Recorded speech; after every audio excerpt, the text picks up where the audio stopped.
We're here to talk about the discussion paper and anything else you have, any comments related to natural gas. We want to make it clear that in some cases we may have to come back to you later with an answer to something, or if you have just a comment instead of a question, that's perfectly fine too. That's what we're here for. We've already heard some great comments and questions that are going to be in, I'm sure, Dr. Lapierre's report, and it's going to cause us to do more research on some certain parts of the discussion paper. So to introduce you to our team here this evening, one of our individuals that's with us right over here is Mark Weiss. He's the Executive Director of the Natural Gas Group. Annie Daigle, to my very far left, is a hydrogeologist, so she's a water specialist as well as a geologist. Craig Parks, right here to my immediate left, is a petroleum geologist. David White, who's next to Annie over here, he's a policy analyst with the Department of Environment and was instrumental in coming up with the reports that we're here to discuss tonight. John Burt is back here. John is an expert with the environmental impact assessment part of the Department of Environment. And we have Gary Mercereau, who's behind at the very end of the hall. Gary is a policy analyst also with the Department of Environment. Dr. Lapierre has been a professor emeritus in biology at the Université de Moncton since October of 2003. At the same university, he was the holder of the Casey Irving Chair in Sustainable Development from 1993 to 2001, and Professor of Wildlife and Environmental Ecology from 1970 to 1999. He's also a director of the Masters in Environmental Studies program from 94 to 99.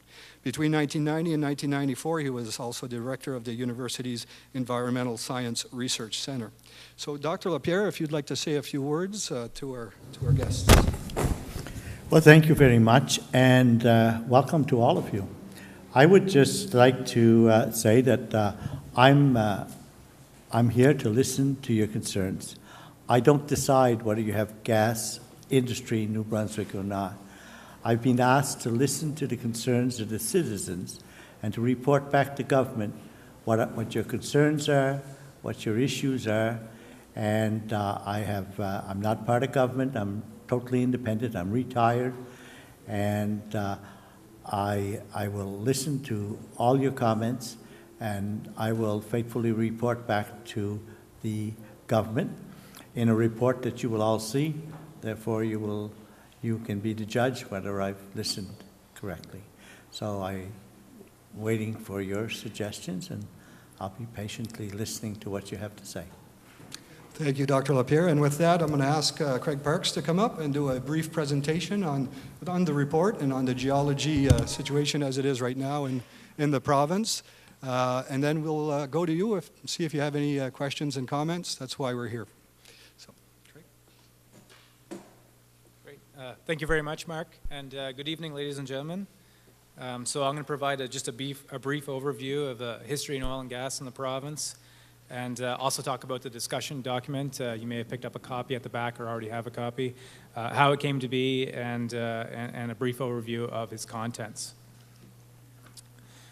So here's just an image of the province, and we've outlined where actually the Maritimes Basin is. This would be the most potential for oil and gas in the province. New Brunswick's actually had a long history of oil and gas in the province. It dates back to 1859 when the first oil well was drilled in the Dover area. It's been a long history, but it's been a history with very little development. Today we have 2 producing fields. 30 natural gas wells are producing in the Sussex area, and 16 oil wells are producing in the historic Stony Creek oil field. And they're indicated on the map there. As well, horizontal drilling and hydraulic fracturing has also gone on in the province since about 1990. This next slide is stages of gas development, and really it breaks down the different stages into 6 stages of how an industry would come into a province or any jurisdiction for that matter, and how they would evaluate that area for oil and gas. So it all begins with stage 1, which is identification of the resource. So companies will use exploration techniques, seismic exploration, for instance, as well as the drilling of a few stratigraphic type wells to actually see if there's oil and gas in a given area. Once they've done that, then they'll move on to stage 2, which is the early evaluation drilling, which is actually all about finding how deep and how far does that oil or gas reservoir extend. Following completion of that, they'll enter into stages 3 and 4, which is the pilot production testing or pilot drilling stages. And these two stages together really represent a miniature commercial development. They're just trying to see if commercial development would be viable. Following that stage, if they do successfully get through those two stages, then they'd move into commercial development stage, which could last anywhere between 20 and 30 and 40 years and up. It really depends on the jurisdiction. And then at the end of the day, they'll enter the final stage, which is project reclamation, where they reclaim the projects back into the original state. If trees were there, they plant trees. If grass was there, they plant grass, that type of thing. Some of our 3 more active companies in the province, of the 9 total that we have, I've indicated on here, with Swin Resources Canada being in stage 1, and Corridor Resources and Contact Exploration being in the early evaluation stage. They do have producing fields, but in terms of a full development, they're not there. In terms of the current regulatory framework for oil and gas, this is a list of legislation that touches on all of the legislation, I guess, that touches on oil and gas activity in the province.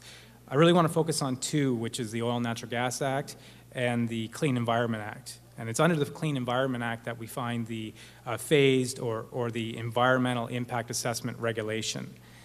And this is where, under that phased EIA or Environmental Impact Assessment Regulation, if the recommendations that we've made to government in the 116 recommendations, this is where we would see a lot of them being implemented through the EIA, pardon me.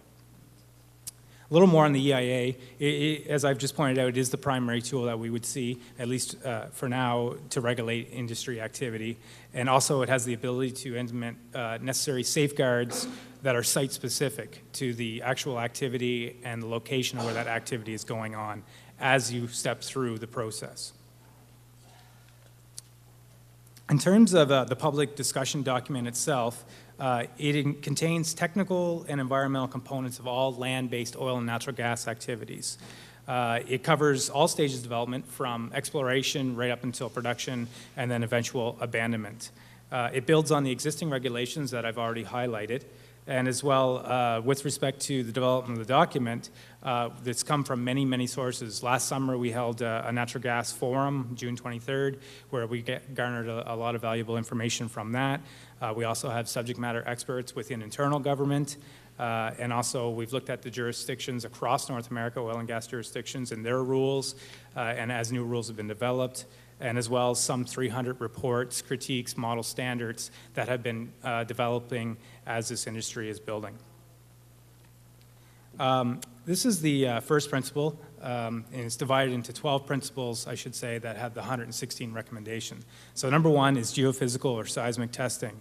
And this is a very common exploration technique that oil and gas companies use, and basically gives you an image of an ultrasound of the Earth, down to about 5 kilometers depth. The recommendations in this section ensure that this type of testing is done in a manner that protects property and the environment.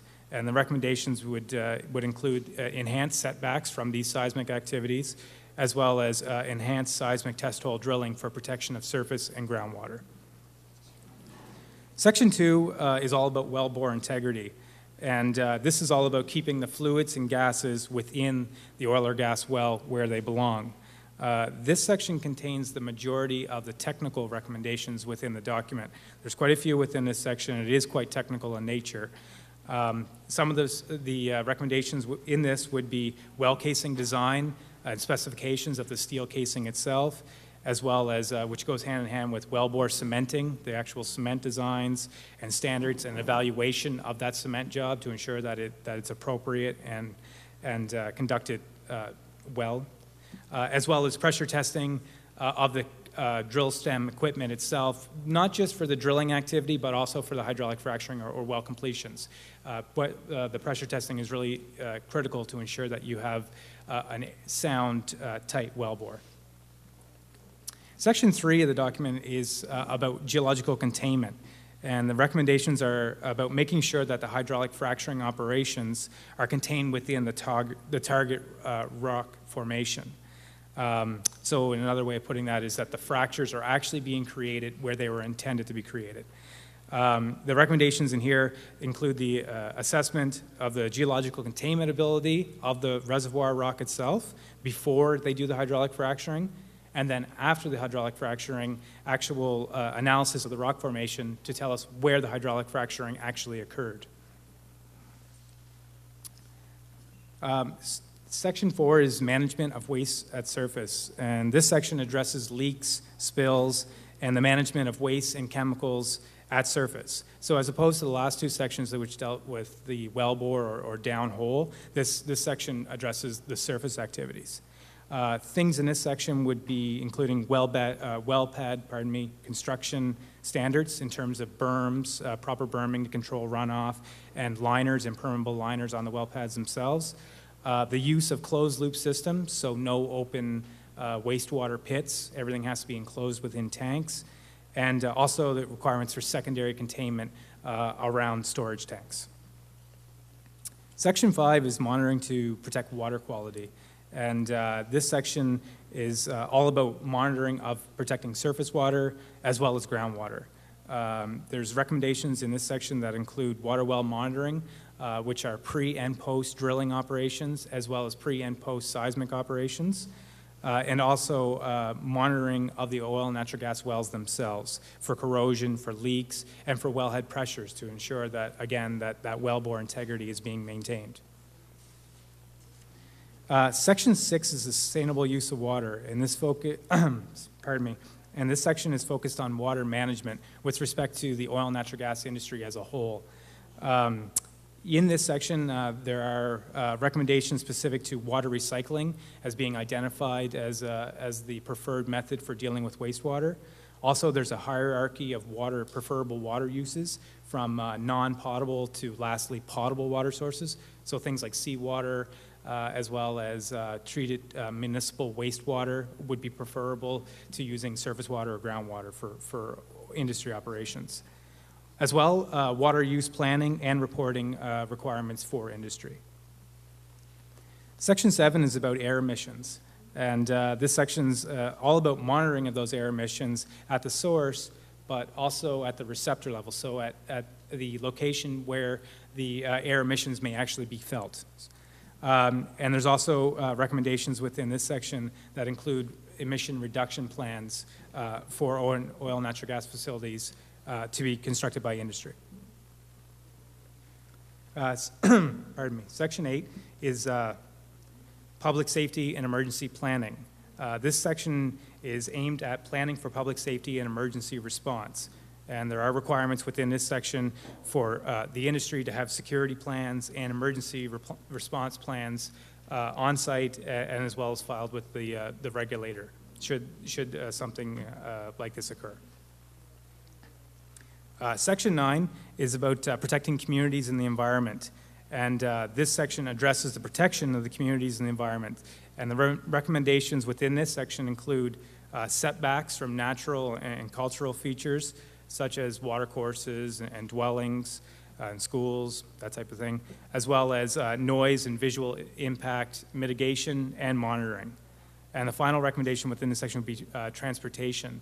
The oil and natural gas industry can be a transportation-heavy industry, and recognizing that, you need things like haul route planning to deal with public safety, as well as road use agreements to deal with the compensation for road damage.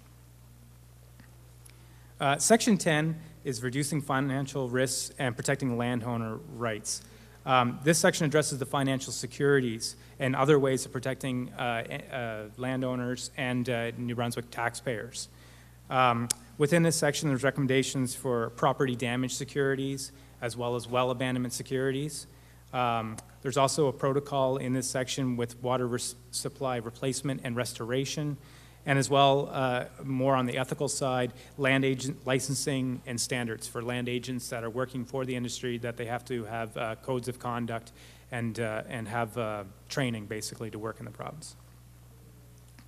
Section 11 is sharing information, and this section focuses on ensuring that all stakeholders have common access to information about oil and natural gas activities going on in the province.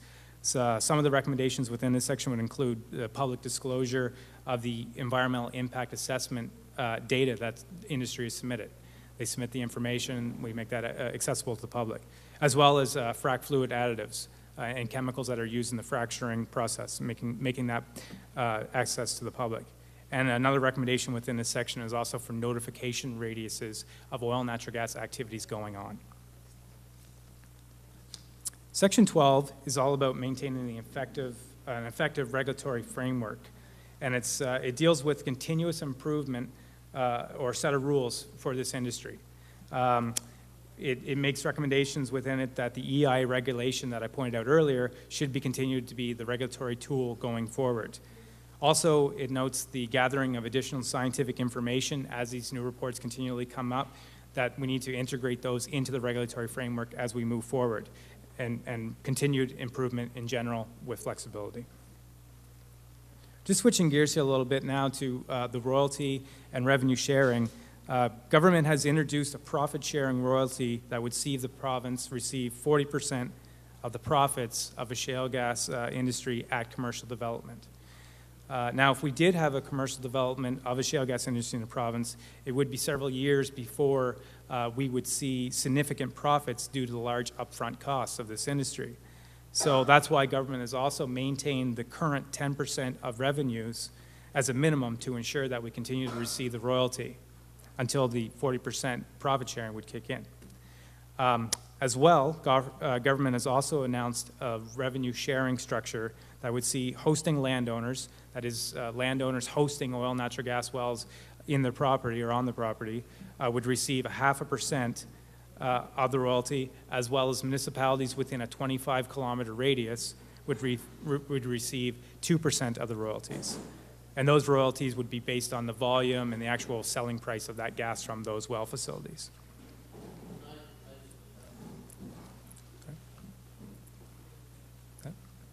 Government has also introduced administrative penalties or stiffer penalties. Listed here are some of the current and new proposed penalties. You can't see the tables there. I realize it's a little bit difficult to see, but basically under this new penalty structure, the maximum penalty in the province now would be $1 million, which represents the strongest penalties in North America. And that's it for my portion for the presentation, and I'll hand it back over to Mark Beliveau, and I've left our contact information up there as well. Thank you very much, Craig. So before we go to comments from anybody that might have comments on the floor, just to let you know,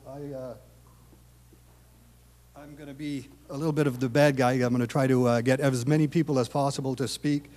So I might at some point try to focus your comments just so that everybody has a chance to go. But I have quite a bit of latitude, so also I would ask you if you could to identify yourself and where you're from, or if you represent an association, because we're recording the proceedings tonight, not only for the live streaming on the computer, obviously, but also to help Dr. Lapierre in his work when we're sort of doing a summary of everything we've heard on the tour. So with that, the floor is yours, and you're more than welcome to go ahead. Mr. Bergeveld. Dr. Lapierre, good evening. Committee members, good evening. For the record, my name is Bernard Bukeveld, and I live in Quispamsis. And I'm a retired corporate safety advisor. This evening, what I would like to bring to the committee for you, the committee knows this is my third attendance in this meeting, so I literally have driven hundreds and hundreds of kilometers to follow this committee around. I'd like to, Dr. Lapierre, I'd like to draw attention to 2 articles that just came about, and it was in Saturday's paper. I just learned this evening that this document has been around for some time, but we as a general population have not been aware of this particular document. And the document that I'm referring to is published by the International Energy Agency. And on Saturday then, our local paper picked up on it on the front page, New Rules for Golden Age of Gas. Okay. And then they went on in the same same day on the public opinion page, and the editorial, it says, referendums, no thanks. And they say, source, fortunately, each week seems to bring new sources of information. And I like to pat myself a little bit on the back because I have brought quite a bit of information to this committee, i.e. An internationally recognized document called ISO 26000, International Standard Organization. And it's not the standard, it's a guide. And the name of ISO 26000, and you can get it on the web page, is called Social Responsibility. And it is a roadmap that the ISO organization has put in front of over 100 countries throughout the world. Many companies have agreed to it, but close to 100 countries have signed on to the ISO 26000 social responsibility. And to make the point, Doctor, is that this document that the International Energy Agency called the Golden Rules for Golden Age of Gas, that even the New York Times has stated that this is a must-read for every government that thinks about natural development. It's a must-read for every company that ever been involved in natural development, and the general population. It should be a must-read for the concerned citizens. And I will provide you, as you know, Doctor, I'm very freely with my information, and I will provide you with this background information. But to pose a question is, will this committee make it generally known on their website so that we as citizens of the province of Nouveau-Brunswick can access that information? And it's a 150-page document there, Doctor. So, because it's been around since May, and it's just tonight, me as I consider myself relatively informed on this subject matter, that I learned about that this document was about. And maybe it's the first time you hear it, Doctor. I don't know. Had you heard of it before? Oh, but not the document itself. Okay. So I printed out the sources for it, and I hope that you will highlight it on the webpage. If we could just, David's going to comment on that because he's done a lot of case research. Yeah. Go ahead, Dave. I'd just like to acknowledge that, thanks for bringing that to our attention. It did come out, I think it was the end of May of this year, and we have reviewed it in terms of, it's got a lot of good principles in it. I'd see it as a kind of a high-level document. It doesn't have a lot of technical detail, but we've evaluated it in the sense that we've looked at it in terms of the recommendations we've made, and see if we've covered the same basis. So. Thank you.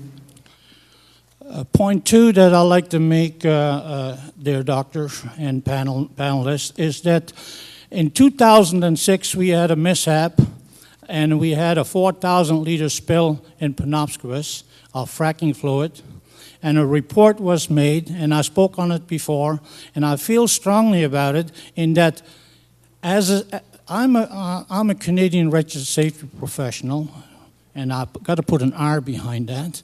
And that means that normally when a project gets done, the engineers will ask, and what lessons have we learned when we went through this process? So we have on record the mishap of this spill, and the Department of Environment has taken the print on page as gospel truth. And they have not gone outside to other regulatory agencies to see if what has been provided to the Environment Department can stand scrutiny. So it has not, it didn't get a peer review. And I feel we need to do that in detail, dear doctor, and we need to get WorkSafe New Brunswick involved, and we need to get other people involved, because I'm going to present here with you this evening a copy of the Occupational Health and Safety Act. Okay?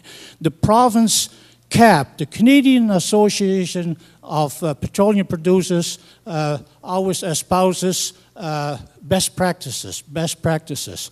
My question is, and through your committee you can get that question from WorkSafe New Brunswick, did this company report this mishap, as is a requirement under section 43 point something? And I'll quote that properly here, dear doctor. It's 43 subsection 4. And I'll quote, where an accidental explosion or an accidental exposure to a biological, chemical, or physical agents occurred at a place of employment, whether or not a person is injured, the employer shall notify the Chief Compliance Officer within a period of 24 hours after the occurrence. So we have a well pad mishap. The discharge of the fracking fluid could be up to 11,000 pounds. That translates approximately to 140 times the atmospheric pressure. Was this incident reported? We hear time and time again, Dr. Lapierre, best practices. Believe us, our industries lives up to the best practices. CAP with their $22 million PR machine at arms, and they're going to come in front of you if they already haven't, and they will say, oh, our members will extend best practices. Well, I'm going to let the industry standard stand that is in the States. In the last 12 weeks, the last 12 to 14 weeks, they had 12 fatalities in that industry. Okay? Now, to bring it a little closer to home, in Alberta, we have a pipeline that was 40 years old, crossing a river, and has sprung a leak. Where is CAP in that model, dear doctor? They have no, all they are is the PR machine of the industry. If the industry adheres to best practices, they would say, gee, we got a pipeline there, it's 40 years old, we should have replaced it when it was 20 years old. And we wouldn't have a pipeline break. So when you hear from the industry, that powerful lobby, it's in the top 3 most powerful lobbies in the country, Mr. Lapierre. The committee needs to be cognizant of that.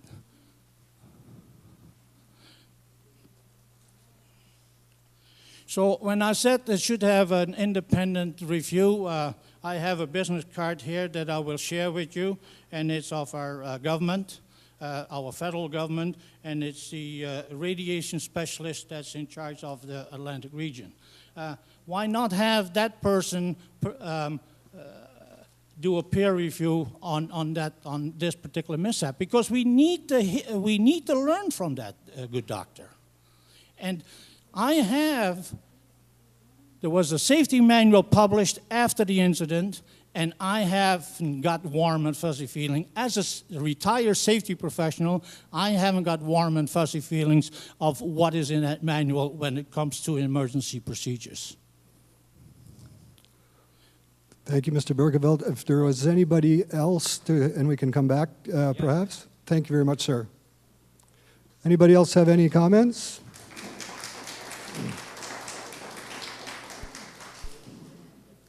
Hi, my name is Jane Bradbrook, and I'm here with several of my neighbors from the Cornhill Area Residents Association. While we were glad to see our government put together a discussion paper with some more regulations, we want to be very clear to this group, as we have been over the last 2 years, that we don't feel any amount of regulation is going to control this industry entirely, and we still have some very strong concerns as they relate to air pollution from flaring, processing, and leakage, ground contamination from released contaminants, including uranium and arsenic, and contaminants from spillage, noise pollution from traffic, compression processes, drilling, etc., traffic, and the estimates given to us by the industry show up to 100 heavy trucks per day, 24/7, road conditions, decreasing property values, market value, not government-assessed value, and our way of life. People have chosen to live in areas like Havelock and Cornhill and Petitcodiac because of the way of life possible, and many of us commute great distances to go to work. And I have to say, in my 50 years, I've never felt so disengaged and disenfranchised with the government, ever. These types of public forums, we're always told the government is here to listen to you and listen to your concerns, but we've been pretty vocal over the last 2 years in every forum that we have had, and been very clear that this is not an industry that we want in our community. And I guess one of the things that we're very much afraid of is some of the mistruths and half-truths that we're often told. We often feel that should anything bad happen, we're going to be left out to dry like our neighbors in Penobscot. Minister Northrup said very recently that it was his understanding that no fracking would take place in 2012.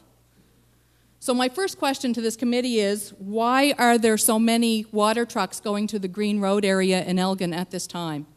And I'll provide my email address afterwards, and I would like to have a response by email so that I can share it with the group. The other concern I have was today, actually, when several vac trucks were seen cleaning up something that looked like a spill near the PCS mine. But when I watched the news tonight, I didn't see anything advising those of us who live in that general area of a spill. And I know that it often happens when there are spills that we only find out months later that something had happened. We don't feel this is good enough for us. And I would just like to conclude my comments by saying I understand that when you were in Durham Bridge, somebody very eloquently there, and I'm not sure who it was to give them credit, said that we're not here to beg your permission to not destroy our community. We're here to tell you that you are not allowed to do it.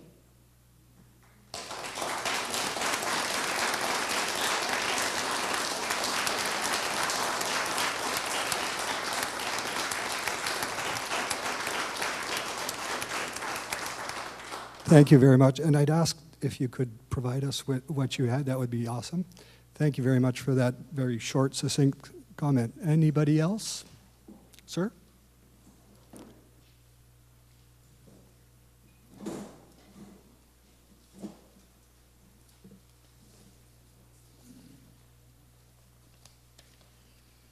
My name is Bob Pickett.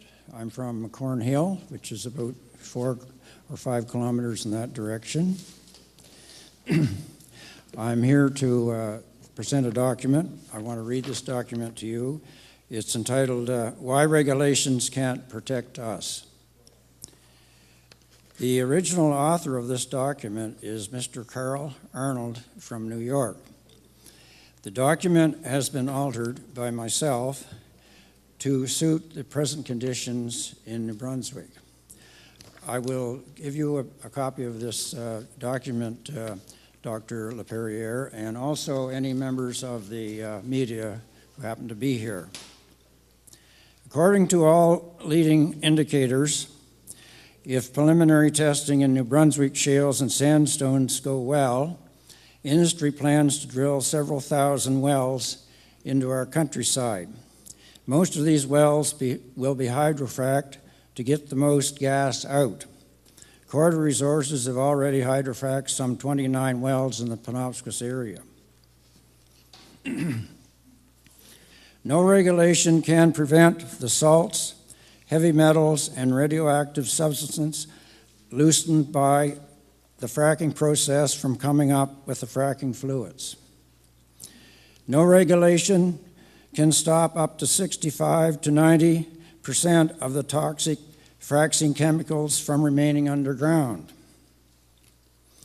No regulations can prevent these chemicals, salts, heavy metals, and radioactive substances now loosened and mixed by the fracking process from becoming a toxic underground plume that can wangle its way into existing fissures as well as into new fractures created by the drilling. No regulation can predict or control the underground migration of these toxic plumes. Similar plumes are already oozing under Sublette County, Wyoming, Endicott, New York, and Greenport, Brooklyn. No regulation can predict or control the time frame over which such plumes may migrate, years, decades, millennia. No regulation can prevent the deterioration of the steel and cementitious casing intended to protect drinking water over the decades and centuries ahead. No regulation in this era of economic plummet can scrape together the billions of dollars needed to construct and maintain industrial waste treatment plants, which do not exist anywhere in this province, that might be able to filter the toxic chemicals, heavy metals, and radioactive material from the fracking waste. Radioactive cuttings and drilling muds from Pennsylvania are already being dumped in New York landfills, potentially leaching in unpredictable directions.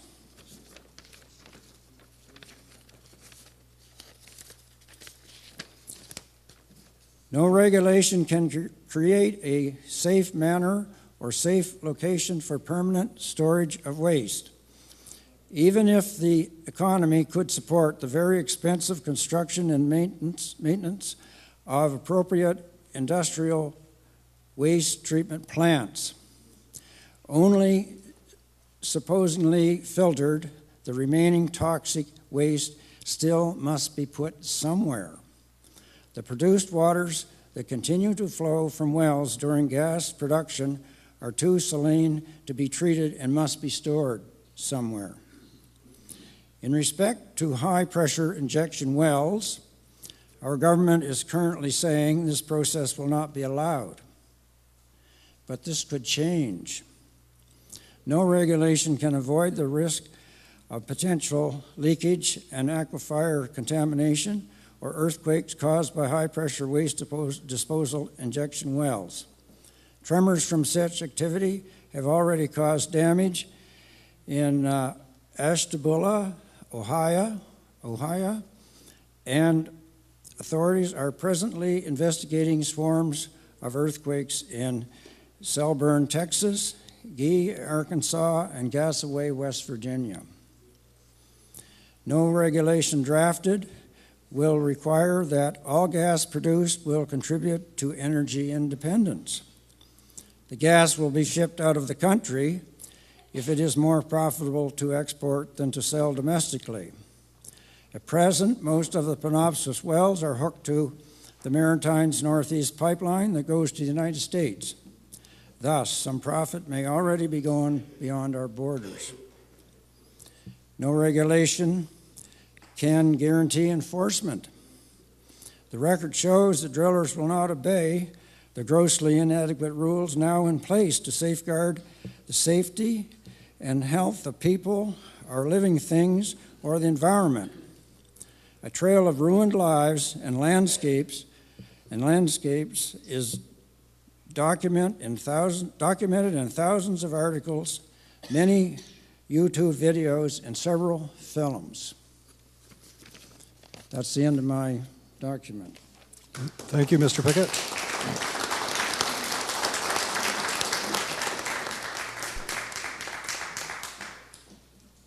Thank you for that. Yes? Good evening. I think we are all very much concerned what has been, in one way or another, being shoved down our throat. One point I want to make, about half of the population of New Brunswick, we live in rural, unincorporated areas.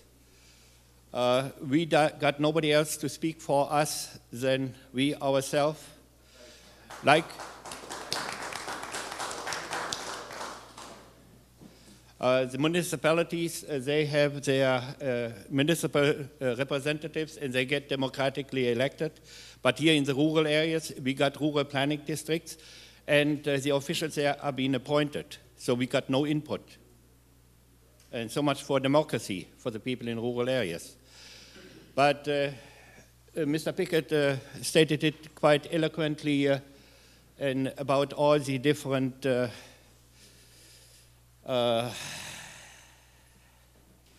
things and problems that will crop up environmentally, and we shall not forget about potential health problems when our groundwater, our drinking water is contaminated.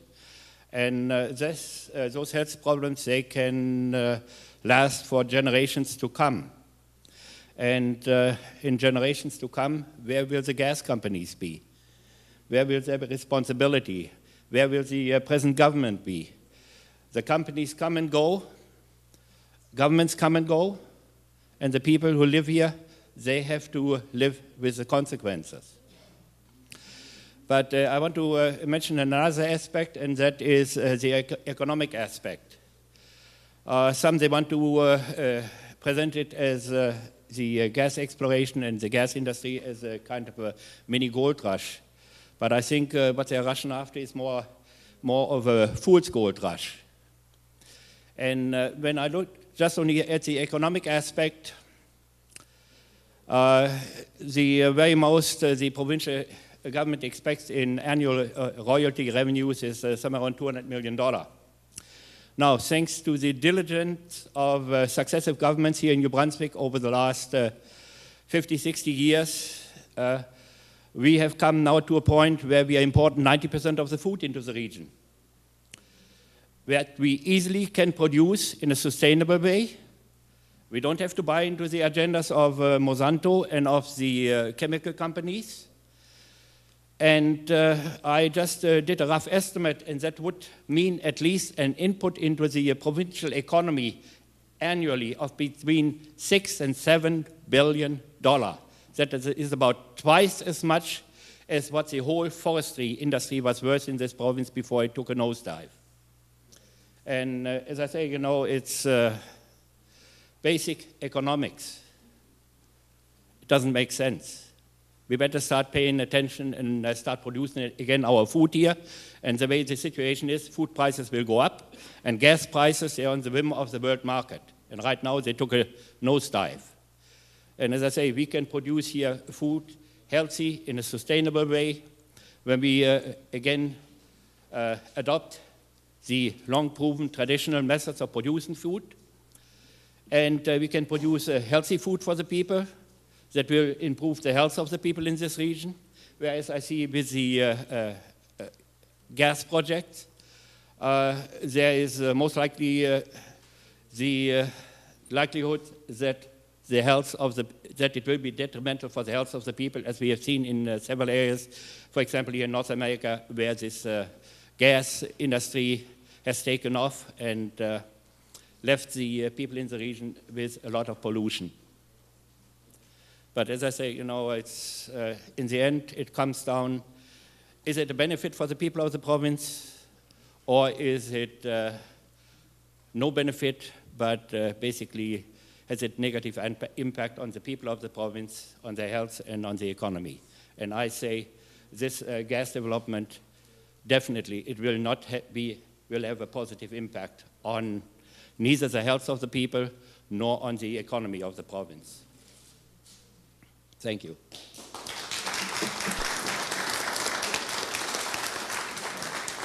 Thank you very much, Mr. Buck. Yes? Hi, my name's Megan DeGraff. My husband and I live close to Annagants, which is a little farther away than Cornhill from here, but still relatively close, maybe 6 or 7 kilometers. And I am a born and bred New Brunswicker who's a rural person, grew up on a farm, and my husband is a city boy who, we don't hold it against him, but we are also, both of us, relatively young professionals who made a choice to go to school, get a higher education, live in a city for a while, and then 3 years ago we made the very conscious decision to leave the city and buy a place in Annagants. And it took us 2 years to get our lives in order so that we could move our jobs from Fredericton to the Moncton area and move to our house. So we made a point in our lives, we made a choice to move from a relatively large city, large by New Brunswick standards anyway, and live a life that included a rural existence and included growing our own food and glorying in a quiet environment where there's nothing but birdsong and some wind and black flies.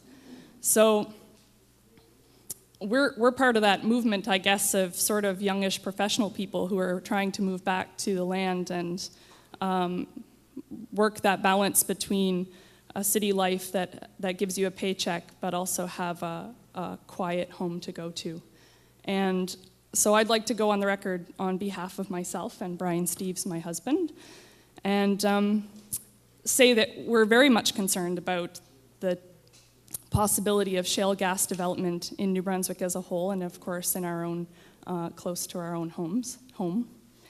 And I'd like to also go on the record to join the group of people in this province who are calling for a referendum on the topic, because I think that's really the only real answer that the only way the people of this province can really give voice to their concerns. And I hope that will be a recommendation of yours when you get the ear of the Premier or anybody else. And I'd also like to make the suggestion that it could benefit everybody, I think, if it was made a requirement for senior officials in the industry, the businesses that are proposing to develop shale gas in this province, if those senior officials, senior engineers or CEO, whatever, if they were required to live in the communities in which they are putting in well pads. I think the people who are going to make money off of this are unlikely to be the people who live there, unless they are forced to move there. And I think that if, say, the president of a company was required to move he, himself, or she, and their family to a community that was being fracked and was experiencing some of these nasty effects, I think that might go a long way to improving some of the conditions that we are also concerned about. Thank you for your time. Thank you very much.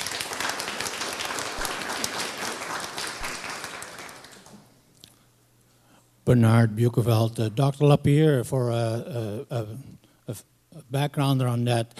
DuPont, some way back in the initial stages, demanded that the managers of their explosive that were making dynamite were living above the dynamite factory making facilities. So this is not a new concept, okay? DuPont is supposed to be world-renowned as far as safety is concerned, and it was a mandate of the company. You, as a manager of the explosive division, you're going to live on site with your family. Thank you. Anybody else have any questions or comments? I'm sure there is out there. Anyone? David, did you want to speak to it? Oh, that's okay. Did you have a point? Did you? Oh. My name's Heather McCabe, and I'm from Penobscot. There's so many questions and comments I could make, but I'll keep it to a couple that are important. We've had gas development for about 10 years in Penobscot. Everyone knows that. We have asked for those 10 years for air quality monitoring. We've been told it's not possible because they don't have the equipment to be able to register the emissions that the gas could give. The so-called air quality expert came from the government and gave a talk. The only reason he came was because Corridor requested him to come. He would not come for the people of Penobscot. It was asked of him about how he came up with his I guess he told us that our air in Penobscot was the cleanest air he'd ever seen. It was better than anything, and we asked how he came to those conclusions. He said he took the numbers that Corridor provided him, plunked them into a computer program, and came up with that. So if this is the way it's being done, how are you going to improve? There are not enough air quality people who are trained. There are not proper air quality testing equipment. And when we've been asking for 10 years for this, and we've not been able to get it, how is the rest of the province going to believe that you're going to protect their air quality? There's also the fact of subsidence. It's well documented that subsidence is a part of natural gas. Chernowskis themselves have said it's a part of natural gas, and the Chernowskis are world-renowned experts on subsidence. I'd like to know if that's going to be looked into. And I will just I just see saw Ms. Daigle. somebody was just asking what subsidence is, so if you want to explain it a bit. It's this, well, actually, I was there the day of the hearing when you said you didn't know subsidence was a problem with potash mining until it happened to us. So, and I was there, and we have it on record. So I don't really have a lot of faith. Subsidence is basically the sinking of the ground. Usually common sense. Anyone who's ever even put stuff in a glass and taken stuff out from underneath it, you know the top's going to sink. So if you're taking something out of the ground, there's going to be sinking. It's common sense. That's what we've been told. Even the Chernowskis have said that. Chernowskis are known throughout the world. They study for the Potash Corp. They do the studies for subsidence. So that's a concern I have. You're talking about taking water from the oceans. Why would that be any better? Or taking our rainwater?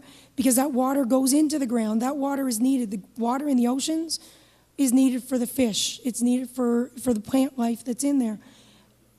And you're going to take that water away and use that for a process that, personally, I don't ever want to see in our province again.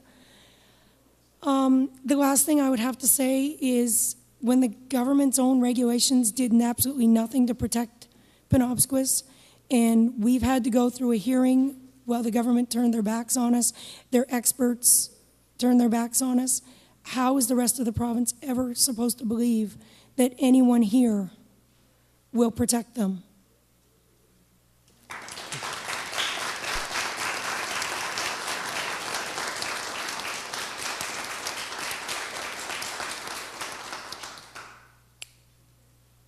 Okay, go ahead. Sorry. I just wanted to clarify a couple of points about subsidence and shale gas, and I would recommend, you can actually Google this. There is a report, we'll have to find the reference somewhere, but of the Chernowskis paper, and the subsidence that they're speaking to is related to water extraction from an intermediate aquifer zone. So it's in the paper, and it's relating to water being removed from the intermediate aquifer, not from gas. And I totally agree that subsidence does occur above mines, depending on how the mines were backfilled, and that is what is happening above Penobscot due to the way the mine was designed. There's some subsidence above the mine, and that's why the mine was required to monitor it from the beginning. So just to clarify that issue, thanks. And thank you. Thank you for your comments. Anybody else? Yes, please go ahead, Mr. Esty. Willard Esty, I believe. Okay. You might have to put the... Boundary Creek. There you go. You got to put the mic up a little bit. Boundary Creek, New Brunswick. I guess what I'd like to say to the people here tonight, and I think it's quite important, I've been trying to find out from government when this starts putting our lands and our rural areas into gas zones. It's not a very nice thing to happen in the rezone in all our rural areas. And this is what bothers me more than anything. Because I was out west, and I've been around this province, and I've been around a lot of other provinces. And out west, when they're doing all these drills and doing all these wells, it's way back in the boondocks so far that there's no homes, there's no wells that we all have to depend on sitting in here tonight. All the rural people, we need our wells, we need our water, we need our health.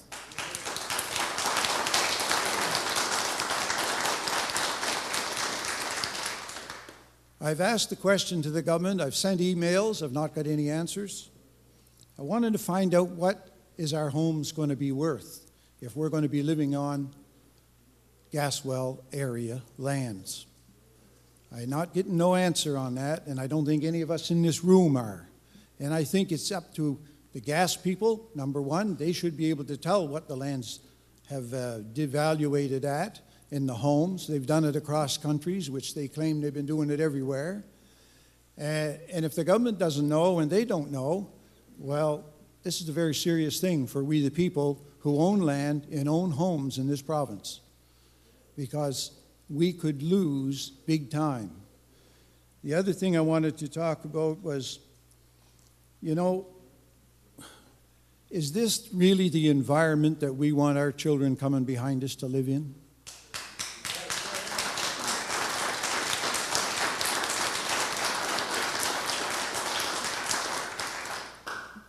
It's something that I think we've got to look a long ways ahead. And we've got to stop looking just towards the end of our nose and stop. Because this is a very serious situation. They're saying, well, there could be a problem. Yes, there can be. There's no guarantees on any of this. If this did happen, and let's assume that our land, let's say that it got contaminated, and maybe we lost our well.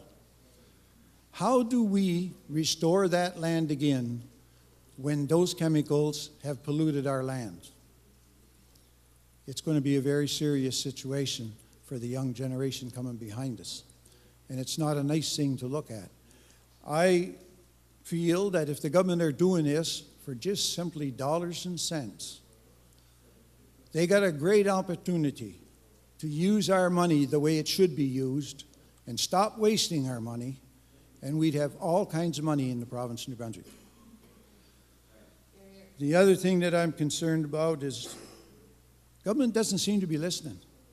We've had doctors come out and talk about this. We've had write-ups in the paper.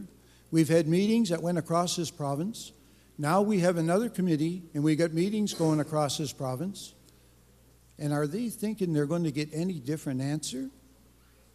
I don't think so. People's got their minds made up. And I'll tell you, there's a lot of people that I've talked to. This situation with this gas deal is not much different from when the Liberal government wanted to sell NB Power. There's a lot of people out there that are not speaking up, but it's on their minds, and they're not happy, but they'll not attend meetings like we have here. And the other thing I wanted to say was, how many more meetings does the government want? How much more information do they want? They've got information across this province, and here they are asking for more. It's terrible.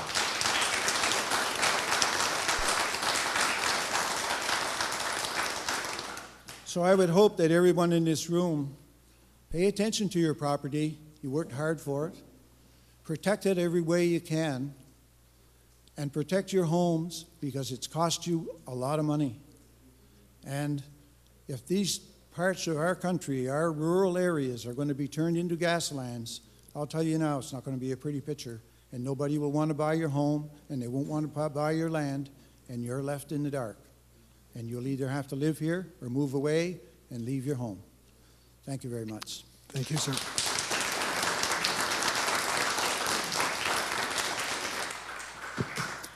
Good evening.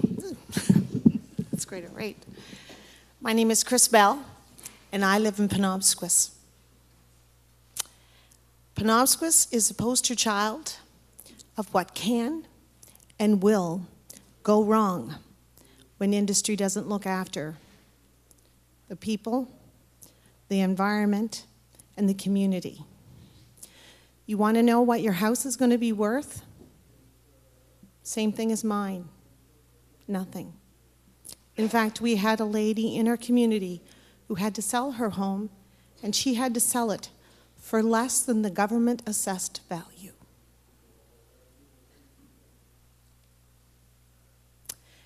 You say that this is going to be a great economic boom for New Brunswick. Since when did destroying the environment take precedence? Since when did making money become the be-all to end-all? Since when did making money for big corporations who take that money out of this province, since when did that become just and right? How many of the people on the board of the panel here tonight live in rural New Brunswick? That's what I'd like to know. Do any of you live in rural New Brunswick? Do you live in rural New Brunswick? You too.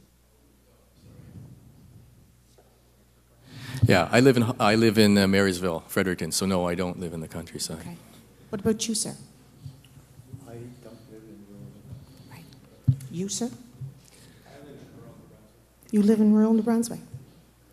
So would you like to have a gas well pad sitting on your back door? Yes, so that's okay with you.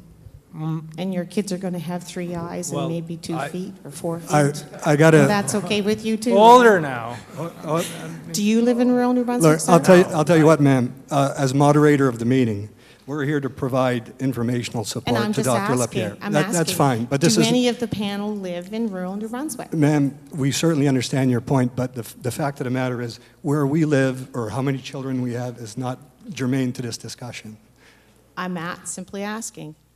You're trying to tell us that this is going to be wonderful and great, but how many of you are actually living in rural New Brunswick?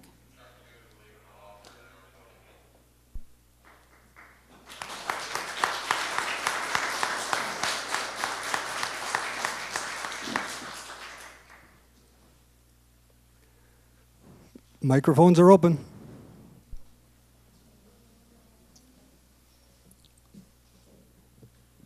Bernard Bucheveld. Dr. Lapierre, I would like to take you to the failure of the industry in casing integrity. I think it's very well documented south of the border that time and time again, well casing integrity is not accomplished, and that there data on the books through a gentleman by Dr. Anthony Ingrafia. It's almost as bad as Bucavello, which is, by the way, my name. So I can poke a little bit of fun on that, I guess. He states that 6% of the wells at the initial stage fail to accomplish things.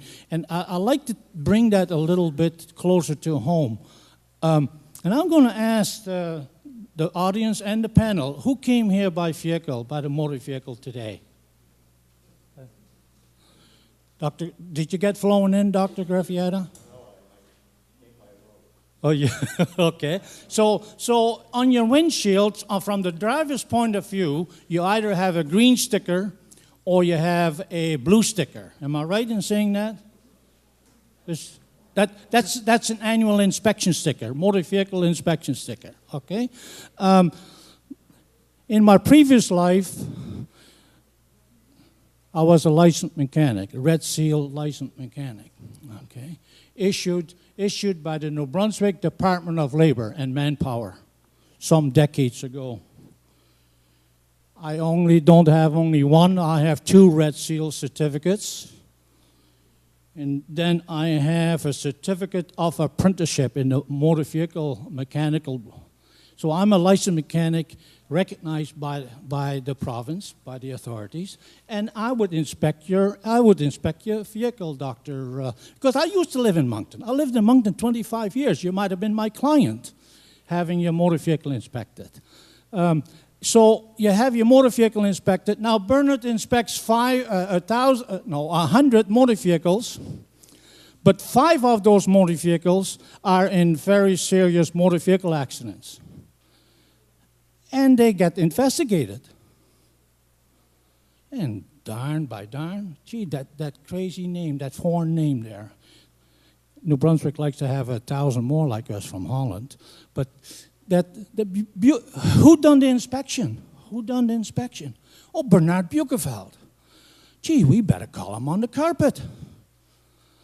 And a motor vehicle inspector from the Department of Labor comes to my garage, which I was service manager of, and they will say to me, Mr. Bucheveld, you have broken the Motor Vehicle Act. You have not properly inspected those vehicles. 5 of them were involved in fatalities of the 100 that we looked at, and we yanked your license. So here, the point I'm trying to make, Dr. Graffietta, and not very eloquently because I don't have a PhD, but I think I have a PhD in the shovel, and that is not manure shovel, that is the shovel of hard knocks, pick and shovel. Okay? So if I were to operate an inspection service in the public service and 5% of my inspected vehicles were to fail on the road, they yank my interprovincial license. Say, Bernard, you've got to go on a refresher, and if you don't smarten up, we're going to yank your license, and you're going to become a greeter at Walmart. With that, okay. So I stand in front of you as a qualified licensed mechanic, Dr. Graffietta, recognized by the province and so forth. Any questions on that? So to interpret what you're saying, you're talking about inspectors in the field for wellhead casings? No, I am actually, no, you see, I'm sorry, like I said, I don't have a PhD and I don't have many years of academia behind me. You're doing fine. So, but the thing is, the point that I'm trying to make, and I didn't make it very clear, is if an organization operates substandard, they're not going to have a license to operate. That's the point I'm trying to make. Perfect, yep. Okay, and you know. Then, because we're in a rural area, and I live somewhat in rural because I live in Quispamsis, and we have birds chattering and so forth and what have you. But I would like to go back to your presentation and put up section 7, where the development stage. Okay, as a layperson, my brain tells me I think in pictures. When I say cow, I don't see C-O-W. I see an animal with four legs and some appendages on it. So let's go down the road of development. Now, I worked on, for 18 years, I worked on diesel locomotives, 3,000 horsepower. So let's analyze that picture. Let's analyze that picture. That's a fracking operation. Look at the trucks up on trucks that are there. Each unit is at least probably 300 to 400 horsepower. It runs 24 hours a day during the fracking operation. That means you have floodlights on, you have diesels running, you have nitric oxide emission, and we're talking about 60 decibels ambient pressure, sound level. 60 decibels. How is that operation going to achieve 60 decibels operating pressure on sound if they're going to come to the province? How are they going to comply with that? I tell you how they're going to do it. They go to the minister and they get a deviation.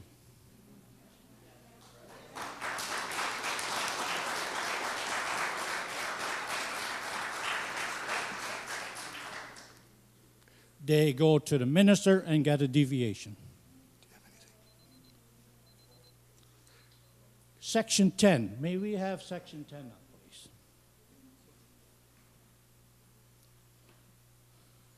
Okay, I was actually, okay, water, yeah, you know, 20 million liters of fracking water, 20,000 liters of chemicals, and they, I beg your pardon? 20 million liters. How much is that, sir? We're talking, that's not even discussed yet, propane. Okay.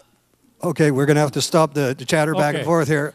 So. An unconventional development of fractional gas using H2O. 20 million liters of water.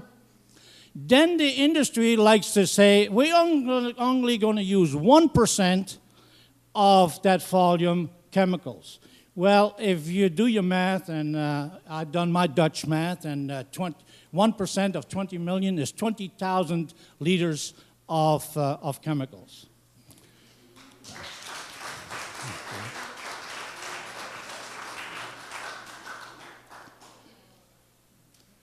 and then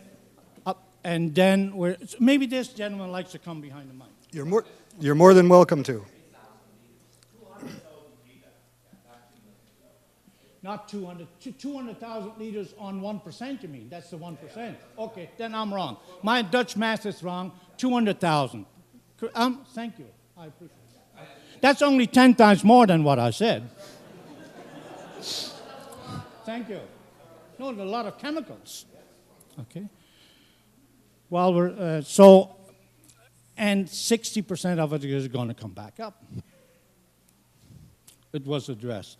May I have the indulgence of the committee and have maybe landowners' right? Okay. Actually, the one I was trying to get up, it was with the fire trucks, emergency response. Okay, that one there. Okay. There is, and this is not. There is a video on YouTube, and it's not Gasland. It's a video of a state in the USA where the state, with the medical profession, with the emergency department of the hospital, done an emergency procedure. And there were helicopters there. There were all kinds of, it was a whole day affair by a very reputable company. And I would challenge the committee, I actually would beg the committee to look at that video. I can provide you the link, and look at the resources that emergency response for that one-day exercise, what is required for this industry, and who's going to pay for it. Helicopters, fire trucks, you just personal protective equipment for the firefighters. Are the firefighters properly trained? And who will pay for the training? Who will maintain for the fire truck, for all that infrastructure to respond to an emergency?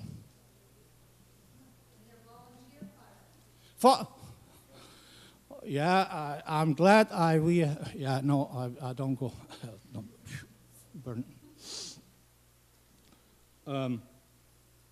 The sharing of info. Okay, I make a recommendation to the committee that when it comes to controlled products, and a liter of wood alcohol is a consumer product, but a 45-gallon drum of wood alcohol is an industrial product. It's a controlled product.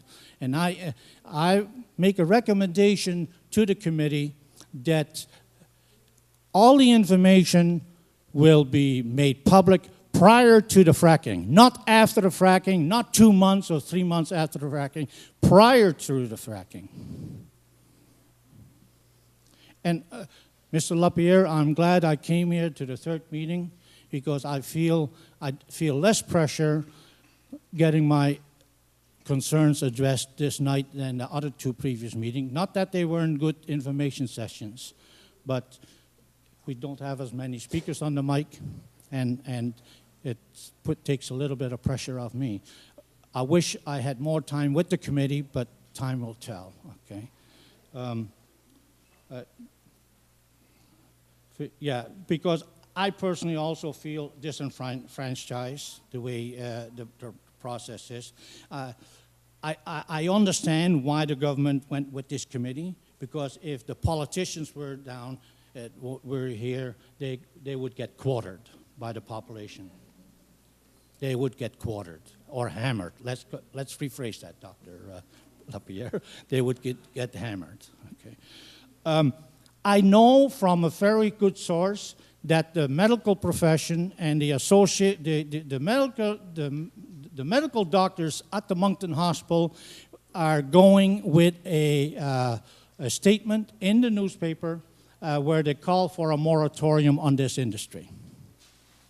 I don't have the proper name of their association, but I have it from good sources that the medical faculty of the Moncton Hospital are very concerned. So if maybe the committee has a question for me or two. Anyone?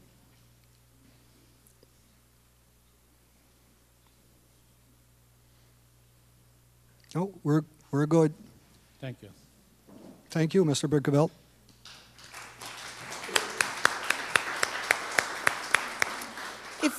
If we could have number 7 back, please. Can you restate your name, please? No, Chris Bell from Penobscot. I'm sorry, you. it wasn't number 7. It's the picture of the well pad.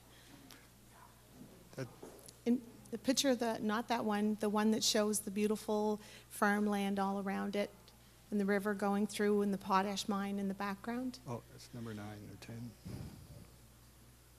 That one right there. That's beautiful. Yes, isn't that a beautiful picture of a beautiful valley? I'm very pleased to say that that is Penobscot, but I'm also curious as to why they picked this particular well pad and not the one further down, almost across from the potash mine that's in a natural wetlands. I'm curious. Maybe you didn't have any other good aerial photographs, but you'll see that that is the Kennebecasis River, and it runs right down through that valley. And if any spill of any kind happens at that well pad in the wetlands, well, Sussex, Norton, Hampton, Quispamsis, Rossay, St. John, straight down to the mouth of the Bay of Fundy, can say goodbye to their drinking water. And that 5% that they're going to get in royalties isn't going to be worth a hill of beans.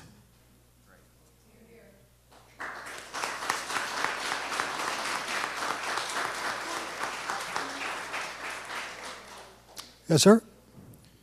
My name is Greg DeBorn, and I'm from Moncton, New Brunswick, so I'm somewhat of a city guy. And I came here tonight knowing that I was going to listen to two sides, pro and con, and I came here with an open mind because I was curious as to where I should stand. And I have to say that the people of this room, the people of this area, have done a better job of convincing me no tonight than you guys have been able to convince me yes.